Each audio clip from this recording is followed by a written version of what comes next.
I'm Carmen, 27, and for the first time in my life, I felt like I had something truly mine to celebrate. My fiancé, Logan, 29, had proposed just last week, and I'd already reserved my dream wedding venue, a gorgeous old estate called the Willow Creek. It was perfect, and I was bursting to tell everyone at Sunday dinner. The table was packed as usual, with my parents, Caroline and Liam, my younger sister Kendall, and of course, my Aunt Amber and her daughter, my cousin Ella.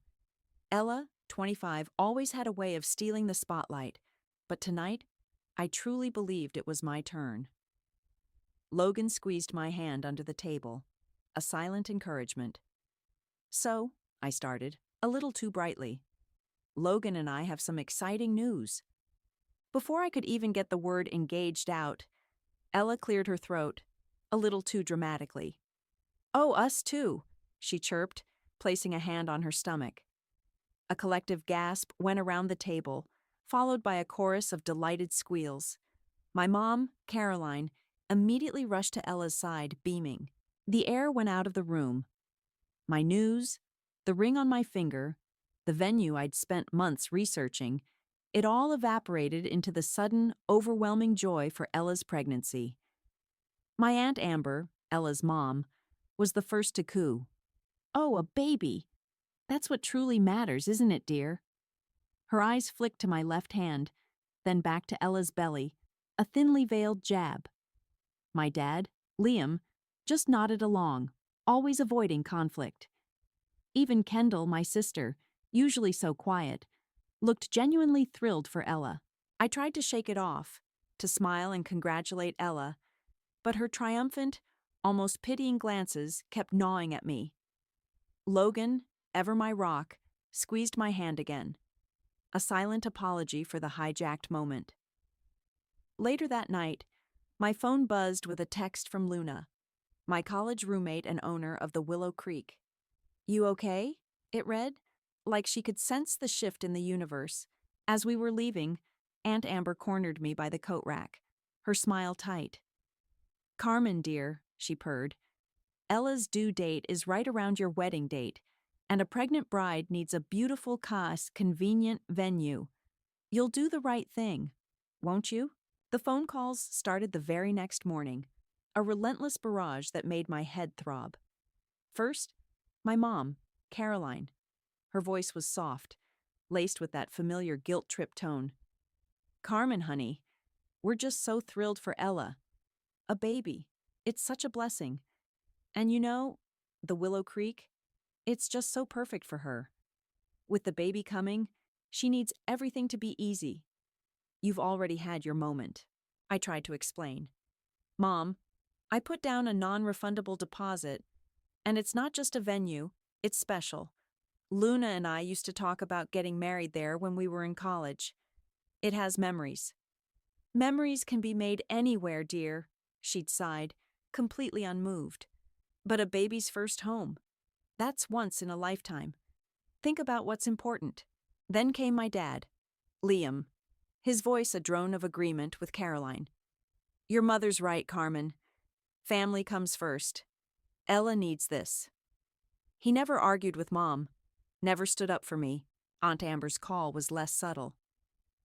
"Carmen, what is wrong with you? Ella is pregnant. She needs that venue. You're being selfish. Do you want to tear this family apart?" Her words were like daggers, accusing me of something I hadn't even done. She brought up vague threats of family estrangement, of how I'd be on my own if I didn't comply. Even Kendall, my younger sister, called. Her voice was small, hesitant. "Mom and Dad are really upset, Carmen. They said you're making things difficult." She didn't push, but the implication was clear. The family was a united front against me. I listened, I argued, I pleaded, but it was like talking to a brick wall. They didn't care about my deposit, my memories, or my feelings. All they cared about was Ella and her sudden, convenient pregnancy. The pressure was suffocating. Finally, I snapped. "You know what?" I said, my voice shaking with a mix of anger and hurt. "I'm not giving up my venue. This is my wedding. My choice. If family means I have to sacrifice everything for Ella, then maybe I don't want that kind of family. I hung up before any of them could respond. A few minutes later, my phone buzzed. A notification. Kennedy Family Chat had been updated. I tapped it, but the message was clear. You are no longer a member of this group. My name was gone. The group chat notification felt like a punch to the gut. I tried to rejoin, but it was no use. Then I checked Facebook. My mom, dad, Ella, Aunt Amber, all of them had unfriended me. My sister Kendall still followed me, but her profile was private, and she hadn't liked or commented on any of my posts since the dinner. It was official. I was out. It wasn't entirely new, this feeling of being an outsider. My cousin Gianna, 26, messaged me privately a few hours later. She's always been the family neutral, staying out of the drama, but she knows. Hey, sorry about all this, she wrote. It's always been like this, hasn't it? Ella gets what she wants. Her words brought a flood of memories. Ella's birthday parties always bigger, her grades always praised louder, her first car a shiny new model while mine was a hand-me-down. Even when we were kids, if Ella wanted my toy, she'd cry, and I'd be forced to give it up. Be the bigger person, Carmen, my mom would say. She's younger. Then, she's pregnant. The excuse just changed. Logan found me staring blankly at my phone. Hey, he said softly, putting an arm around me. It's their loss, not yours. But it felt like a monumental loss. Not just the venue, but the idea of a family that would support me.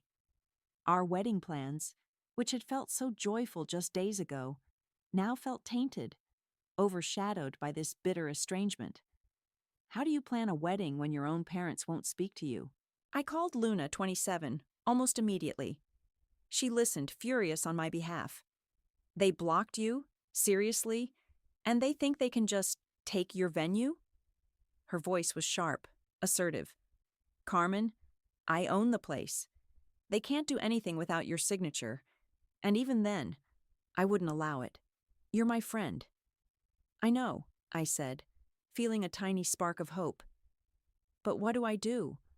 I don't want to give it up, but I also don't want this drama forever. You don't have to give it up, Luna said, a mischievous tone entering her voice.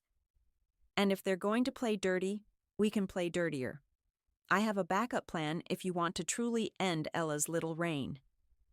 I didn't know what she meant, but the idea of fighting back, of not being the bigger person for once, was strangely appealing. A few days later, Gianna messaged me again, a quick hushed text. Heard through the grapevine that Aunt Amber is trying to get the Willow Creek to transfer your contract to Ella. Says you changed your mind. My stomach dropped. They were actually trying to steal it. Gianna's text about Aunt Amber trying to transfer my contract sent a jolt of cold fury through me. I immediately called Luna. Luna, Gianna just told me Amber's trying to transfer my Willow Creek contract. Is that even possible? I asked, my voice tight with disbelief. Luna's voice was calm, but I could hear the edge of controlled anger. Oh, it's possible, Carmen. She actually tried last week. Sent over some paperwork, claiming you'd authorized it. But here's the kicker. The signature wasn't yours. It was a forgery. A really bad one, actually. My jaw dropped. A forgery. My own aunt, forging my signature to steal my wedding venue. It was a new low, even for them. Are you serious? Dead serious, Luna confirmed. I recognized it immediately. I mean, it's my business. I know what a legitimate transfer looks like. I told her the paperwork was invalid and that the contract remained firmly in your name. She got pretty flustered. A wave of outrage washed over me, quickly followed by a strange sense of vindication. They weren't just being pushy. They were actively committing fraud. So what now? I asked, a new resolve hardening my voice. Now, Luna said, a hint of steel in her tone. We let them think they can get away with it. Let them plan everything. Let them tell everyone they're having their wedding at the Willow Creek. And then, when the time is right, we pull the rug out from under them." She paused. "Let me handle the long game, Carmen. Just trust me." I felt a surge of something dark and powerful. It was tempting. So tempting. Logan, however, was more cautious. When I told him about the forgery and Luna's plan, he frowned. "Karma doesn't pick sides, Carmen," he warned, his voice gentle but firm. "Revenge. It can consume you. Are you sure you want to go down this road? It's not just about the venue anymore, is it?" He was right. It wasn't just about the venue. It was about years of being overlooked, of being told to be the bigger person, of always being second to Ella. It was about the sting of betrayal from my own parents. Secretly, I grieved the loss, not just of my dream venue, but of my family's loyalty, of the illusion that they cared about my happiness. But the thought of letting them get away with this, with forgery, was unbearable. Luna's words echoed in my mind. Public exposure, she'd said, social media justice. The idea, once unthinkable, now felt like a very real, very satisfying possibility. Weeks turned into a month, then 2. Logan and I moved forward with our wedding plans, albeit at a different, smaller venue. It was beautiful in its own way, a charming local garden, and we focused on what truly mattered, us. I tried to suppress the pain of my family's betrayal, but it was a dull ache, always there. I kept watch, though. Luna had promised a long game, and I was ready to play. Ella, meanwhile, was living her best life, or at least, that's what her social media implied. Her feed was a constant stream of updates about her perfect wedding at the Willow Creek, complete with photo shoots at the estate's picturesque spots. She tagged Nicholas, her fiancé, 28, in every post, clearly trying to impress his well-off family, the Watsons. She boasted about the grand plans, the lavish details, the unwavering family support. It was a masterclass in deception, a narrative crafted to make her look like the golden child she'd always been. I saw photos of her pre-wedding shower, held at my parents' house. My mom, Caroline, was beaming, her arm around Ella. My dad, Liam, stood beside them, a proud smile on his face. Aunt Amber, Ella's mother, looked smug, practically radiating self-satisfaction. Kendall was there too, in the background, looking uncomfortable. It was a stark reminder of my ostracization, a public display of their chosen family.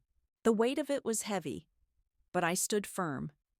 Each photo, each boastful post, only solidified my anger. They thought they had won. They thought they could just take what was mine and get away with it. Luna called me one evening, her voice buzzing with excitement. "It's time, Carmen," she said. "Ella's wedding is in 2 days. Nicholas's family is flying in. The stage is set. I've got everything ready, the emails, the canceled contract, the photo of the forged signature. I'm going to post it all on the Willow Creek social media. It'll go viral. Social media justice, remember?" A shiver ran down my spine, a mix of apprehension and a dark, thrilling anticipation. The calm before the storm was about to break.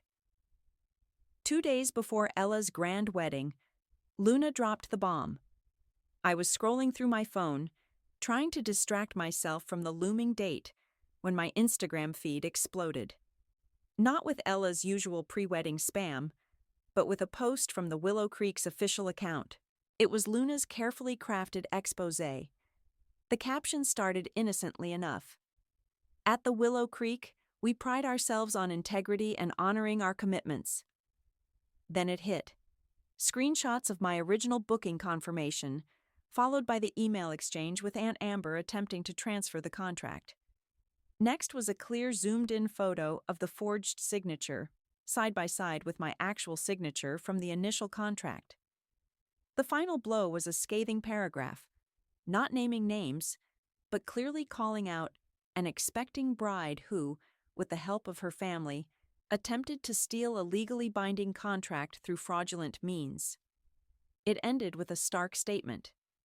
The original booking remains valid for the rightful client, and any attempts to claim otherwise are a misrepresentation of facts. My phone started buzzing like crazy. DMs flooded in. Friends, acquaintances, even strangers from local wedding groups were tagging me, asking if it was true. The story exploded. Local news outlets picked it up. Wedding gossip forums were ablaze, and the comments section on the Willow Creek's post was a war zone. People were outraged by the audacity, by the blatant fraud. I sat there, staring at my screen, a strange mix of dread and exhilaration washing over me. It was happening. Then, a new message popped up. Not from a friend or a random commenter. It was from Carolyn Watson, Nicholas's mother. Her message was curt, formal. Carmen Kennedy, I am Nicholas Watson's mother. I have just seen this post regarding the Willow Creek. My son and our family have been led to believe Ella has a legitimate contract. I require the truth. Please call me at your earliest convenience. My heart hammered. This was it. The truth was out, and it was reaching the people who mattered most to Ella, the Watsons. I knew what this meant. Ella's carefully constructed facade was about to crumble. I took a deep breath and called the number. After a tense, lengthy conversation where I laid out every detail, every lie, every betrayal, Caroline Watson was silent. Then, an unexpected invitation. Ms. Kennedy, Nicholas and I are hosting a private dinner for our immediate family tonight. I would like you to attend.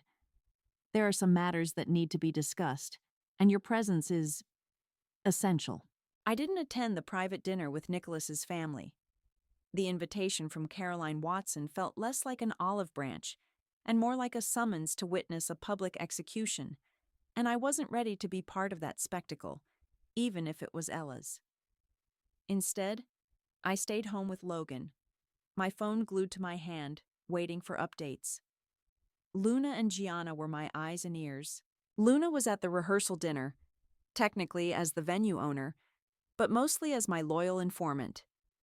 Gianna, who was still on speaking terms with some of the extended family, was also there, keeping a low profile but observing everything. The first text came from Luna. It's tense. The Willow Creek post is definitely the elephant in the room. Everyone's whispering. Then, a few minutes later, a flurry of messages. Caroline Watson just stood up, Luna texted. She's holding her phone, showing the post. Oh my God. Gianna chimed in. Nicholas's mom is confronting Ella, loudly. She's saying Ella lied about everything, about the venue, about the family support. Nicholas looks absolutely blindsided. My heart hammered. This was it. The public unraveling. Ella's trying to deny it, but Caroline Watson has receipts, Luna wrote, followed by a string of emojis. She's showing them the forged signature. People are pulling out their phones, taking pictures. This is going to be everywhere. Then the truly devastating updates. Nicholas is furious, Gianna reported. He's yelling at Ella, asking what else she's lied about. His aunt and uncle just stood up and announced they're pulling their funding for the wedding. They're walking out. Ella's melting down, Luna confirmed. Full-blown ugly crying. She's screaming your name, Carmen. Blaming you for everything. I pictured it all in my head. The hushed whispers turning into shocked gasps. The flash of camera phones. Ella's carefully constructed world imploding. It was a hollow victory, though. Ella's wedding was delayed, then downsized, and ultimately, I heard through Gianna, called off entirely. Nicholas, utterly humiliated, had broken off the engagement. The next morning, my phone rang. It was my mom, Caroline. Her voice was strained, quiet. Carmen, she began, your father and we're so sorry. We were wrong. We should have stood by you. It was too late. So much had been broken. 6 months later, the air was crisp and cool. A perfect autumn day. Logan and I stood under an archway draped with wildflowers in a charming botanical garden, exchanging vows. It wasn't the Willow Creek, it wasn't grand, and it certainly wasn't attended by my parents, Ella, or Aunt Amber. But it was ours. It was real.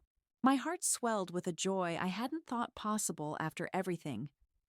Luna, fiercely protective as ever, was my maid of honor, her smile wide and genuine. Gianna, quiet and supportive, was a bridesmaid, a subtle nod to the family connection that still existed, however tenuous. Logan's family, warm and welcoming, embraced me fully. There was no pretense, no drama, just pure, unadulterated happiness. As Logan slipped the ring onto my finger, I looked out at the faces of the people who truly loved and supported me. It hit me then. This was what I had gained. A wedding free of manipulation, a partner who stood by me, and friends who were more family than my own blood relatives had been. The fallout from Luna's post had been immense. Ella's wedding was a disaster. Nicholas had walked away, and my parents' belated apology had felt hollow, too little, too late. They hadn't reached out again after that initial call, and I hadn't sought them out either. The silence was deafening, but also, strangely, peaceful. A few weeks after the wedding, a thick envelope arrived in the mail. No return address, but I knew who it was from. Ella. I opened it carefully. Inside was a single handwritten letter. It wasn't an apology. It was a bitter, rambling accusation, blaming me for ruining her life, for making her lose Nicholas, for exposing their family secrets. She called me cruel, unforgiving. She never once acknowledged her own actions, the forgery, the lies. She was still the victim. I read it, then calmly tore it into small pieces and dropped it in the recycling bin. There was no satisfaction in it, no triumph, just a quiet understanding. So, was revenge worth it? The question lingers, even now. Did I truly win?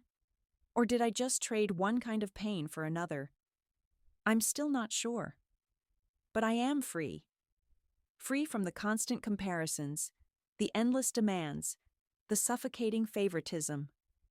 Free to build my own life, on my own terms, with people who choose to love me for who I am. Will I ever forgive them?